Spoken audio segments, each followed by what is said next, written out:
தமிழ்நாட்டை காப்பாற்றணும்னு சொல்லி அண்ணாமலை சொல்லியிருக்காரு. தமிழ்நாட்டில் கஞ்சா அதிகரிச்சிருச்சு, பெண்கள் வீடு சொல்லியிருக்காரு. இதை எப்படி பாக்குறீங்க?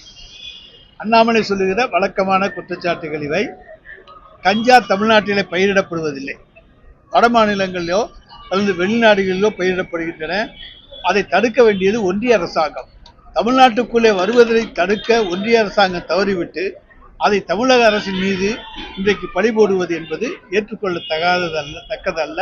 எனவே அவருடைய பழி போடுதல் என்பது அரசியல் பழி உணர்ச்சியோடு பகை உணர்ச்சியோடு சொல்லப்படுகிற குற்றச்சாட்டு. தமிழ்நாட்டில் எங்கேயும் கஞ்சா பயிரிடப்படுகிறது.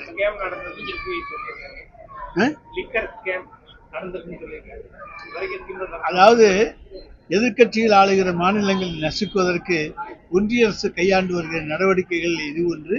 நிச்சயமாக இந்த ஸ்கேனில் நிச்சயமாக திராவிட முன்னேற்ற கழகம் மாட்டார். தமிழ்நாட்டை வந்து டெல்லியில் அடகு வச்சது திமுக தான். அதிமுக பத்தி பேசுவதற்கு திமுக தகுதி இல்லைன்னு எடப்பாடி பழனிசாமி ஒரு கட்சியை பாரதிய ஜனதாவுடன் அடகு வைத்து விட்டு ஒரு 4.5 ஆண்டு காலம் ஆட்சி நடத்தியவர் எடப்பாடி பழனிசாமி. நாங்கள் எந்த வகையிலும் டெல்லிக்கு அடங்கி போவதில்லை, அடமானம் வைப்பதும் கிடையாது. இந்தியாவிலேயே டெல்லிக்கு எதிராக முதல் குரல் எழுப்புகின்றவர் மாண்புமிகு தமிழ்நாடு முதலமைச்சர் அவர்கள் தான். எனவே டெல்லியிலே நாங்கள் எங்களை அடமானம் வைக்க வேண்டிய அவசியம் எங்களுக்கு கிடையாது. சொந்த புத்தி உண்டு, சொந்த காலில் நிற்கின்ற சக்தி உண்டு, சொந்த மண்ணை காப்பாற்றுகின்ற எங்களுக்கு திறமையும் உண்டு. தமிழ்நாடு முதலமைச்சர் நேரடியாக விவாதத்துக்கு அழைச்சிருக்காங்க. 4 ஆண்டு காலத்துல என்னென்ன செஞ்சோம்? நாங்க 4 ஆண்டு காலத்தில் என்ன செய்திருக்கிறோம் என்பது பட்டியல் போட்டு சொல்லுகிறோம். அவரும் சொல்லட்டும்.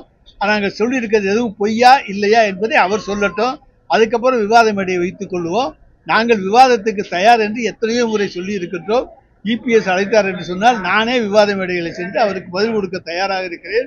இந்த அரசு செய்திருக்கிற புரட்சிகரமான திட்டங்களை பட்டியல் போட்டு விளக்கவும் நாங்கள் தயாராக இருக்கிறோம். அவர்கள் தோல்வியடைந்த திட்டங்கள் என்னென்ன தந்திருக்கிறார்கள் என்பதையும் வெளிப்படையாக சொல்வதற்கு தயாராக இருக்கிறோம்.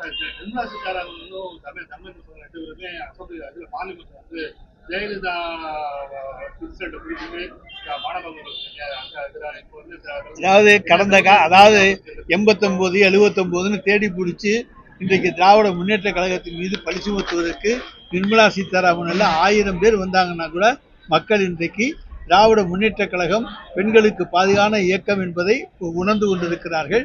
எனவே இதெல்லாம் இன்றைக்கு பழைய குப்பையை கிளறி பார்க்கிறார்கள்.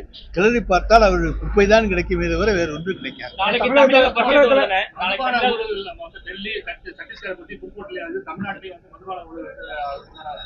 நான் அதுதான் ஆரம்பத்தில் சொன்னேன், திராவிட முன்னேற்ற கழகம் சிக்காது.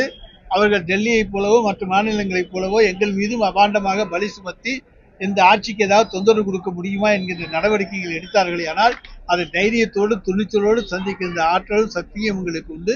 அதில் நாங்கள் சிக்க மாட்டோம். தமிழகத்தில் பாலியல் சம்பவங்களை மறைக்கவே திமுகவும் பாஜகவும் மும்முனை கொள்கையை கையெழுத்திருக்காங்கன்னு சொல்லி ஜெயக்குமார் சொல்றாரு. சார், பாலியல் கொள்கை இந்த ஜெயக்குமாருக்கு தெரியும். அவர் வீட்டுக்கு வேலை கேட்டு வந்த பொண்ணு என்ன பண்ணாது, அது நாடறிஞ்ச விஷயம். அந்த மாதிரியான கூத்துக்கள்லாம் இன்னைக்கு கிடையாது. ஆனா இன்றைக்கு மக்களுக்கு துணிச்சல் இருக்கு. அன்னைக்கு அந்த பெண்ணுக்கு நியாயம் கிடைக்கல, துணிச்சல் இல்லை. அன்றைக்கு அந்த பெண் போய் புகார் கொடுத்தால் கேட்பதற்கு நாதி இல்லை.